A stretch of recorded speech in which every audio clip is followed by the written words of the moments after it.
Hi, this is Hannah with Tour Collierville magazine for 2 Minute Tuesdays. I'm here with Alan Mullen, the owner of the Highlander Pub. Alan, thanks so much for being here. My pleasure.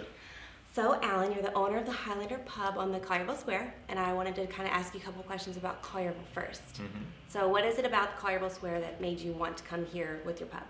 Well, my wife and I moved here from Germantown actually about 2 years ago, and we just love the fact that we can walk from one place, from our house to the pub is only a matter of 100 yards, and it's great to be able to get to so many places and have a coffee and do some shopping and all that without getting in your car.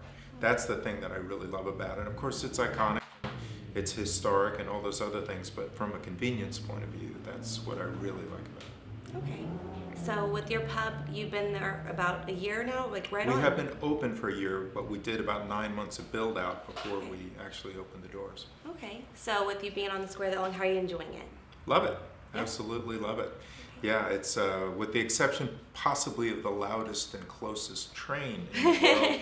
There's a bunch of those that go through. Right. But we're in the square all the time. My wife shops there, and we just have a lot of friends around the square. I work out at PT Fitness a couple of times a week right on the square. And again, it's just a matter of maybe 3 minutes walking from the house. Right. Right. Okay. Well, a little bit more about your pub. What is that? What is the origination? I know it's a Scottish pub. It is. Okay. It is. I'm born in Scotland. I immigrated here with my mother on a ship called the Queen Mary, which is now a hotel in Long Beach. Oh wow. And that was when I was 4 years old. And so I was raised in America, but I lived for 4 years in Scotland. And my father was a great supporter of pubs. Okay. And, I had a lot of great times and great conversations with my mother and my father in pubs, so I wanted to do something similar to that. Okay, so the cuisine, everything's Scottish authentic? Well, yes, but Scottish is not a unique cooking style. There are some specific things that would make you think of Scottish cooking, like steak pie, for example, right. Fish and chips, for example. But the rest of the food is really continental, and it's very hearty, it's very good. Our chef is very accomplished, and he's cooked all over the world, so oh, wow. There's more variety there than you might think. Okay, good to know. Yeah. And then you also mentioned earlier, so like for the whole family, or is it just a pub? Some people think pub, is it family friendly? It's absolutely family friendly, okay. And my wife helped a lot with the decorations, and we wanted the place to be warm. Mm-hmm. We also wanted it to be a place that would be very comfortable for ladies to go to, with in the absence of a man. Just be in there with your girlfriends or by yourself and right. be totally comfortable. And you can convey that, I think, if you do the decorations right and the way you work it. And then for children, anything on our menu can be converted into a child's portion just by asking the question, and we will parse the food down and then make the portion size however you want it. So it's not an issue. We encourage kids and dogs. Okay, great. Yeah, good to know. we like cats too, but they fight with the dogs. Good to know. Good to know.